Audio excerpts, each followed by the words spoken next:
नमस्कार दोस्तों, आप देख रहे हैं HVS स्टडीज़ और इस वीडियो में आपके लिए 10 जनवरी 2023 का करंट अफेयर लेकर आ गया हूं। साथ में हम स्टैटिक जीके और रिलेटेड करंट अफेयर का रिवीजन करते हुए चलेंगे। अगर आप इस चैनल पर पहली बार आए हो तो चैनल को सब्सक्राइब कर लीजिएगा। वीडियो अच्छी लगे तो वीडियो लाइक करके ज़रूर जाइएगा। लास्ट में आपके लिए क्विज़ रखा है, उस क्विज़ को ज़रूर सॉल्व कीजिएगा। चलिए बात करते हैं लास्ट डे के क्विज़ की। तो लास्ट डे आपसे क्वेश्चन पूछा गया था, Who inaugurates the modern art hockey stadium इन राउरकेला। तो राउरकेला में जो हॉकी स्टेडियम बना है सबसे बड़ा है और उसको किसके द्वारा इनॉग्रेट किया गया? तो आंसर होगा उड़ीसा के चीफ मिनिस्टर नवीन पटनायक जी के द्वारा। आप सभी ने आंसर सही दिया था और डिटेल में दिया था। आज के पहले क्वेश्चन की बात करें तो आज का पहला क्वेश्चन है, international kite festival kicked of in which city. तो अंतर्राष्ट्रीय पतंग महोत्सव किस शहर में शुरू हुआ? तो अंतर्राष्ट्रीय पतंग महोत्सव की जब बात करेंगे तो ये अहमदाबाद में स्टार्ट किया गया था। बहुत ज़्यादा मतलब चर्चाओं में रहता है ये फेस्टिवल। बड़े बड़े जो नेता हैं इसमें अपने आप को पॉपुलर दिखाने के लिए इसमें पार्टिसिपेट करते हैं, लेकिन इस बार कोई इलेक्शन नहीं है तो यहाँ पर गुजरात में इसको लॉन्च किया गया। किसके द्वारा? चीफ मिनिस्टर ऑफ गुजरात के द्वारा। ध्यान रखिएगा, भूपेंद्र भाई पटेल जी के द्वारा इसको इनॉग्रेट किया गया और ये 14 तारीख को समाप्त हो जाएगा। ध्यान रखिएगा, हर साल, ऑलमोस्ट हर साल नहीं, 2 साल में इसको ऑर्गेनाइज कराया जाता है। इंटरनेशनल काइट फेस्टिवल को 2023 वाले को 8 जनवरी को इनॉग्रेट किया गया था और सिर्फ अहमदाबाद में ही इसको ऑर्गेनाइज नहीं कराया जाएगा, और भी दूसरी सिटीज़ में ऑर्गेनाइज कराया जाएगा, जैसे सूरत, वडोदरा, राजकोट, द्वारका, सोमनाथ, डोरदो और खेवड़िया में।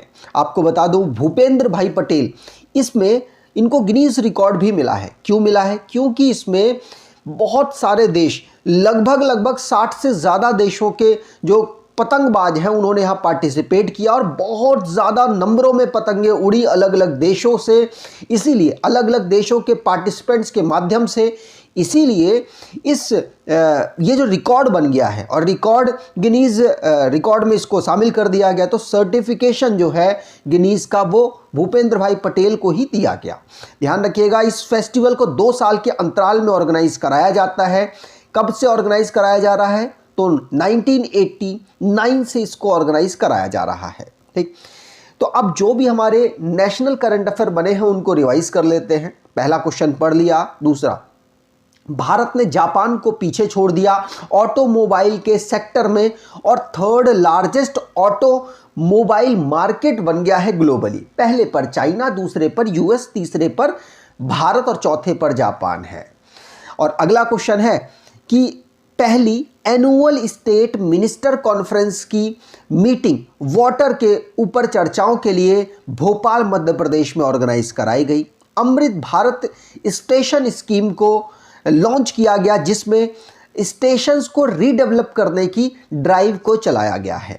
पंजाब 2nd पोजीशन पर है एवरेज मंथली इनकम पर एग्रीकल्चर हाउस होल्ड के, हर घर के एवरेज इनकम के अकॉर्डिंग। वैसे इसमें टॉप पर मेघालय है। Commerce and industry minister Piyush Goyal हैं, जिन्होंने लोकसभा में जन विश्वास बिल को इंट्रोड्यूस किया। स्टील मिनिस्टर ज्योतिरादित्य सिंधिया जी हैं, जिनके द्वारा कल्याणी फेरेस्टा नाम का पहला ग्रीन स्टील ब्रांड को लॉन्च किया गया। प्रधानमंत्री नरेंद्र मोदी जी ने 6th वंदे भारत को नागपुर से बिलासपुर रूट में लॉन्च किया है। वैसे आपको बता दूं 7th भी लॉन्च हो चुकी है हावड़ा से न्यू जलपाईगुड़ी, पश्चिम बंगाल में। अगला है इंडिया की पहली कार्बन न्यूट्रल फार्म, जिसको मतलब बोला गया कि हाँ तुम कार्बन न्यूट्रल हो चुके हो, मतलब अनाउंस किया गया, वो केरला में हुआ है। जियो ने 5G सर्विस गुजरात के सभी डिस्ट्रिक्ट में दे दी है। तो गुजरात के टोटल 33 डिस्ट्रिक्ट में 5G सर्विस स्टार्ट हो चुकी है। अगला question, which Indian state become the first fully digital banking state. तो कौन सा भारतीय राज्य पहला पूर्ण डिजिटल बैंकिंग राज्य बन गया है? तो भारत का कौन सा राज्य? आंसर होगा केरला बन गया है पहला पूर्ण डिजिटल बैंकिंग। डिजिटल के ऊपर काम काफ़ी ज़्यादा केरला कर भी रहा है और उसी को मद्देनज़र देखते हुए आप इसको याद कर सकते हैं कि टोटली डिजिटली काम अब बैंकिंग सर्विस के होने वाले हैं कहाँ पर? केरला में। और ये 7 जनवरी को अनाउंस किया गया पिनराई विजयन जो वहाँ के चीफ मिनिस्टर हैं उनके द्वारा। अब यहाँ केरला की बात हुई है तो केरला को रिवाइज करते हैं। स्टेट के रूप में केरला को 1 नवंबर 1956 को फॉर्म किया गया। कैपिटल इसकी त्रिवंतनापुरम है और डिस्ट्रिक्ट यहाँ पर 14 है। गवर्नर आरिफ मोहम्मद खान है। चीफ मिनिस्टर पिनराई विजयन है। लेजिस्लेचर यूनिकैमरल है जहाँ की असेंबली में 141 सीट्स, राज्यसभा में 9 सीट्स और लोकसभा में 20 सीट यहाँ पर आती हैं। नेशनल पार्क की बात करें तो Anamudi 16 national park, Eravikulam national park, Mathikettan 16 national park, Pambadum 16 national park, Periyar national park, Silent Valley national park यहाँ के नेशनल पार्क हैं। मैप पर देखें तो ये कोस्टल लाइन बनाता है। भारत के टोटल 9 स्टेट्स कोस्टल लाइन बनाते हैं जिसमें से केरला भी एक है। इंटरनल बाउंड्री की बात की जाए तो कर्नाटका और तमिलनाडु के साथ इसकी इंटरनल बाउंड्री लगती है। अगर आप करंट अफेयर को और बेहतर करना चाहते हैं तो आप इस ई बुक को खरीद सकते हैं। साथ साथ इस वीडियो को रेगुलर आप देखेंगे। अगर आप इसको टेस्ट करना चाहें तो पहले से 15 दिन तक इसको देखिए और अगर आपको पहले दिन का करंट अफेयर याद रहता है तो आप इसको रेगुलर फॉलो तब तक कीजिएगा जब तक कि आपका सिलेक्शन फाइनल ना हो जाए। यकीन मानिएगा आपके फाइनल सिलेक्शन में एक अहम योगदान करेगी ये जो करंट अफेयर की पूरी सीरीज़ है प्लस ये ई बुक। आप इसको अगर रिसेंटली में आपका एग्जाम लगा हुआ है तो आप इसको ज़रूर परचेज कर लें, आपको बेनिफिट मिलेगा। अगला क्वेश्चन, फॉर मैनी रुपीज़ मतलब कितने रुपए RBI will issue the sovereign green bond? तो कितने रुपए आरबीआई इशू करेगा सोवरेन ग्रीन बॉन्ड के रूप में? तो देखिए सोवरेन ग्रीन बॉन्ड है क्या? देखिए जो भी बॉन्ड सरकार के द्वारा लॉन्च किए जाते हैं उसको सोवरेन कहते हैं। और ग्रीन बॉन्ड का मतलब अगर जो बॉन्ड लॉन्च किए जा रहे हैं वो ग्रीन एनर्जी के ऊपर उस फंड का यूज किया जाएगा तो उसे ग्रीन बॉन्ड कहा जाएगा। अगर मान लो सरकार जो पैसा इकट्ठा कर रही है उसका यूज़ वो सोलर में, उसका यूज़ वो कार्बन एमिशन को कम करने में करती है तो उसको हम ग्रीन बॉन्ड कहेंगे। तो सोवरेन ग्रीन बॉन्ड मतलब सरकार के द्वारा ग्रीन बॉन्ड इशू किया गया आरबीआई के माध्यम से। तो आरबीआई ने कुल कितने का सोवरेन बॉन्ड जारी करेगा? तो आंसर होगा आरबीआई 2 किस्तों में 16,000 करोड़ रुपए सोवरेन बॉन्ड के रूप में लॉन्च करेगा। 2 किस्त 8-8 हज़ार की होंगी। पहली किस्त जो है 8,000 की, उसमें से 4,000 5 साल के लिए 25 जनवरी को लॉन्च किए जाएंगे और अगले जो 4,000 रुपये हैं वो 10 साल के लिए 9 फरवरी को लॉन्च किए जाएंगे 2023 में। ध्यान रखिएगा आरबीआई के द्वारा इसको 6 जनवरी को अनाउंस किया गया कि वो सोवरेन बॉन्ड लॉन्च करने वाला है। इसका पैसा उन जगहों पर लगेगा जो कि इकोलॉजी को बेहतर करने में काम करेंगे। ध्यान रखिएगा पूछा जा सकता है आपसे सोवरेन बॉन्ड क्या है तो आपको पता होना चाहिए। अब आरबीआई की बात हुई है तो आरबीआई को यहाँ पर डिटेल में पढ़ लेते हैं। आरबीआई को फॉर्म किया गया था 1935 में। आरबीआई का नेशनलाइजेशन 1949 में हुआ था। स्टार्टिंग में इसका हेडक्वार्टर कलकत्ता में था, बाद में 1937 में इसका हेडक्वार्टर मुंबई शिफ्ट कर दिया गया। इसके पहले गवर्नर थे सर ऑसबोर्न स्मिथ और पहले भारतीय गवर्नर थे सीडी देशमुख। पहले और इकलौते ऐसे गवर्नर थे जो कि बाद में प्रधानमंत्री बने, उनका नाम है मनमोहन सिंह जी। और पहली वुमेन डिप्टी गवर्नर थी केजे उदेशी। चलिए आगे बात करें। अगला question, which union ministry is organising the startup India innovation week? तो कौन सा केंद्रीय मंत्रालय स्टार्टअप इंडिया इनोवेशन वीक का आयोजन कर रहा है?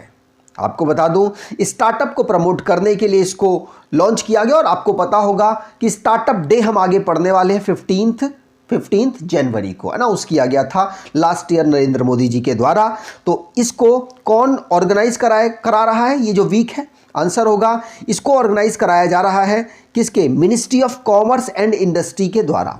मिनिस्ट्री ऑफ कॉमर्स और इंडस्ट्री कौन संभाल रहे हैं? तो पीयूष गोयल जी संभाल रहे हैं।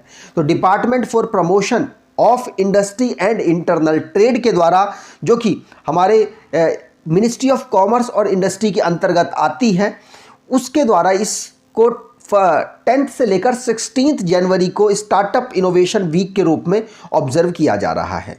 माफ़ कीजिएगा, मैंने स्टार्टअप डे 15 जनवरी को बोल दिया था। 16 जनवरी को स्टार्टअप डे होता है, जो कि लास्ट ईयर नरेंद्र मोदी जी के द्वारा अनाउंस किया गया, हमने पढ़ा था।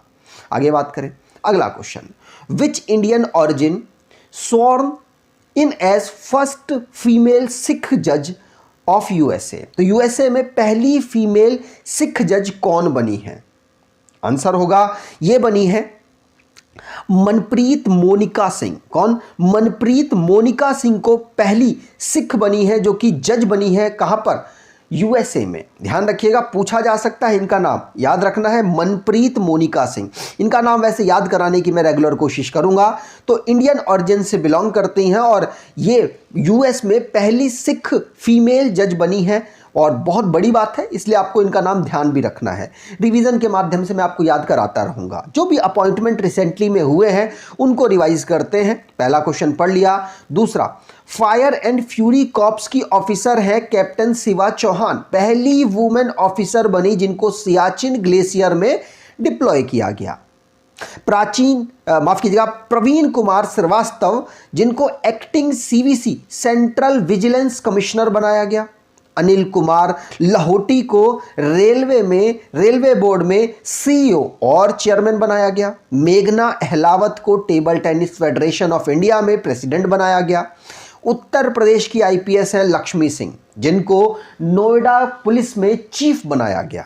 पीटी उषा पहली वुमेन प्रेसिडेंट बनी इंडियन ओलंपिक एसोसिएशन में। विनय मोहन क्वात्रा फॉरेन सेक्रेटरी के पद पर विराजमान रहेंगे। अरुण गोयल, जिनको इलेक्शन कमिश्नर बनाया गया। आगे बात करें, अगला question, in which city did the first global partnership for financial inclusion meeting of G20 begins. तो G20 की पहली वित्तीय समावेशन के लिए वैश्विक भागीदारी वाली बैठक किस शहर में आयोजित कराई गई? मतलब इकोनॉमी से रिलेटेड यहाँ पर चर्चाएं होंगी और ये पहली मीटिंग है इकोनॉमी से रिलेटेड G20 की। इस बार पहली बार ऐसा हो रहा है कि भारत G20 की प्रेसिडेंसी कर रहा है, तो इसीलिए आपके लिए ये मीटिंग्स इंपॉर्टेंट है। तो भारत में कोलकाता में ऑर्गेनाइज कराई गई। ध्यान रखिएगा, कोलकाता बी ऑप्शन यहाँ पर बिल्कुल सही। 9 जनवरी को इसको ऑर्गेनाइज कराया गया। ध्यान रखेंगे, पूछा जा सकता है। आगे बात करें तो which Indian athlete has won the under 15 British open squash title recently. तो किस भारतीय एथलीट ने हाल ही में अंडर 15 ब्रिटिश ओपन स्क्वैश खिताब को जीता है? आपको बता दूं, कोरोना के बाद 2 साल बाद इसको ऑर्गेनाइज कराया गया। और भारतीय कौन है? तो एक ही नाम है जो आपको कम उम्र की मिलेंगी और इनका नाम बहुत ज़्यादा फेमस है स्क्वैश की फील्ड में। तो इनका नाम है अनाहत सिंह। कौन? अनाहत सिंह यहाँ पर जीती हैं अंडर 15 कैटेगरी में। 14 साल की बच्ची हैं और इन्होंने काफ़ी नाम पहले भी कमा रखा है। याद रखिएगा, लास्ट ईयर इन्होंने कॉमनवेल्थ गेम में भी मेडल जीता था, ये भी आपको ध्यान रखना है। और अनाहत सिंह को याद रखिएगा, इंडियन स्क्वैश प्लेयर हैं जिन्होंने अंडर 15 टाइटल में ब्रिटिश जूनियर ओपन में जो बर्मिंघम में ऑर्गेनाइज कराया गया वहाँ पर मेडल जीता है। आगे बात करें, 2 साल बाद इसको ऑर्गेनाइज कराया गया, मैंने आपको बता दिया। In recently days which of the following countries had replaced India in UN security council? आपको पता होगा सिक्योरिटी काउंसिल में भारत 8 बार चुना जा चुका है, जिसमें टोटल 5 मेंबर होते हैं परमानेंट और 10 मेंबर होते हैं नॉन परमानेंट, जिनको 2-2 साल के लिए चुना जाता है। भारत को 8 बार चुना जा चुका है। अब भारत की जो टाइम पीरियड था वो खत्म हो गया था। कब? 2021 से भारत का टाइम पीरियड 2022 तक दिसंबर तक चला और दिसंबर में भारत ने यूएनएससी की प्रेसिडेंसी भी की थी।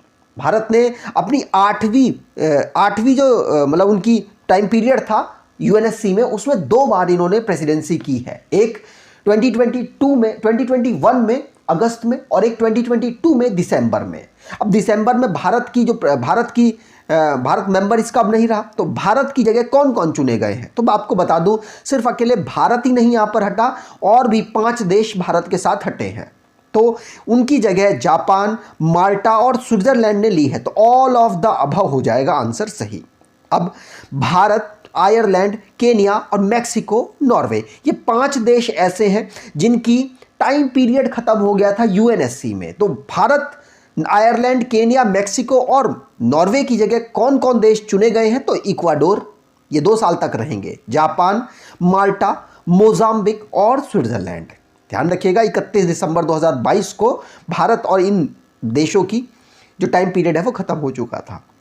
अगला question, what is the government first estimated of financial year 2023 GDP growth? तो गवर्नमेंट ने पहले क्या एस्टिमेट लगाया है कि पहले फाइनेंशियल ईयर 2022 में भारत की ग्रोथ ये रहेगी?